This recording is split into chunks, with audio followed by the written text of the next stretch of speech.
Hello, and you are watching yet another video from this great political channel. My topic today is, to wrap up 2019 and the decade, let's talk about our favorite sellout, glow in the dark, spook, CIA accent, secret agent, butt blaster, prolapse Pete Buttigieg. Let's talk about that candidate for president. Now, this man is predicated on the whole aspect of it. It's a young gay man, young gay white man. He can win the party over Biden as the moderate in the field next to Biden in terms of polling, as well as being like 50 years younger than Biden or 40. Uh, he's positioned to take over if Biden slips. Now, what the problem is with that is, he puts in all this money that is from billionaires, right? And he sells out to them, and then he leads in the polls in Iowa and New Hampshire. Crux is, though, 90% of those states' population and electorate is overwhelmingly white.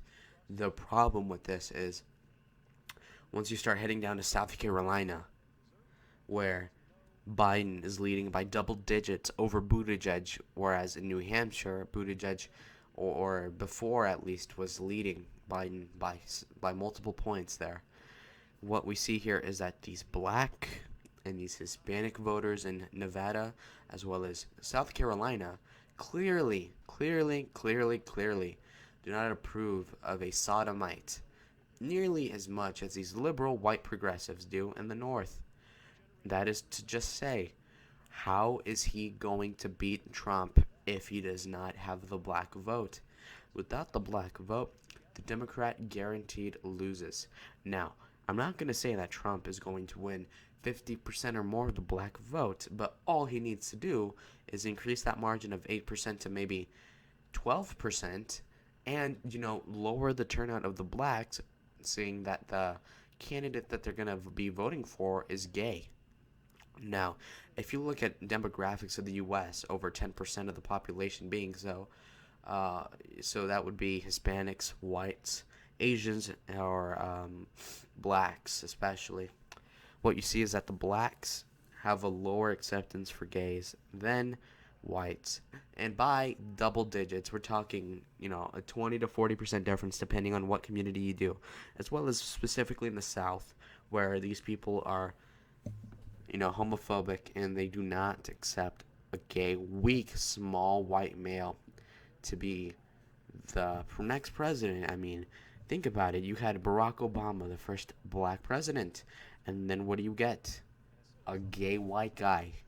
They're not going to mobilize for the vote. The black vote is extremely crucial for the Democrats. They make up about 25% of the electorate. That is very simply the truth. 25% of your electorate is absolutely what you need to win the next election. Look no further than Pennsylvania. If you do not get Philadelphia blacks to mobilize to put you over the top, you're going to lose 19 to 21 electoral votes in 2020. If you don't mobilize blacks in Flint, blacks in, for example, Detroit, you are going to see Trump win that state like he did last time, but with increased margins. That's another 16 to 17 electoral votes lost by Buttigieg, simply because he's gay. Let's go to Wisconsin. If the turnout for Milwaukee and other black areas of Wisconsin is lower, again, he may lose that one by even bigger margins than Hillary Clinton did. Okay, now let's move to Minnesota. Will Somalians vote for a sodomite? Do you think Minneapolis Somalians and other blacks, are they going to mobilize and, bring the turnout needed to make sure that Trump doesn't flip Minnesota? I don't think they have the stamina, right? Now, California's going blue. Don't get me wrong. He has the potential to keep all those safe states safe blue. But these tilting Democrat and tilting R states are going to be infinitesimally, maybe 30% more likely to go for Trump this time because of the fact that he's just gay. It's not. It's peak. It's unoptical, basically. Regardless if you think that if being gay is wrong, if sodomy's wrong, if being a degenerate, gross human being is wrong. Look, personally speaking, it doesn't matter. What you need to see as a pragmatist is what the voters think. And the voters do not want a gay man. It does not help. Okay, yeah, okay, maybe some white liberal 21-year-old will vote for you more enthusiastically because you're a gay man in, Vermont. But I don't simply think that some Atlanta voter or some black voter in maybe Pennsylvania is going to be caring about Pete Buttigieg. I mean, seriously, it's not even close what this disadvantage comes to Buttigieg. I mean, and then you have clips of him trying to pander to black people in vain, really, in a very, very tasteless way, drinking out of plastic bags or out of paper bags because he thinks that's what black people do. How bigoted does this glow-in-the-dark Rhodes Scholar Harvard graduate have to be to just be like, oh, I'm going to drink beer in such a, like a homeless Negro, and it's like, okay, come on, you're not going to win their vote that way. How patronizing would it be to vote for a guy that is that bigoted against the lower classes? He simply isn't the right guy to be president or to be the nominee against Donald J. Trump. Just like how Bob Dole, lost to Bill Clinton, I think that would be happening with Pete Buttigieg against Trump. That is just simply what the truth is, and there is nothing you can do about it.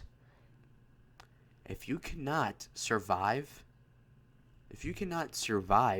the primaries with more than 15% of the electorate, then what are you going to do? I mean, Biden is trouncing you, and he's old and he's demented, but he's beating you. What the hell is that? Utterly pathetic to think that this guy has the balls to run and then tell a black voter, I don't need your vote. Yes, you do need the vote. Okay? That's super racist.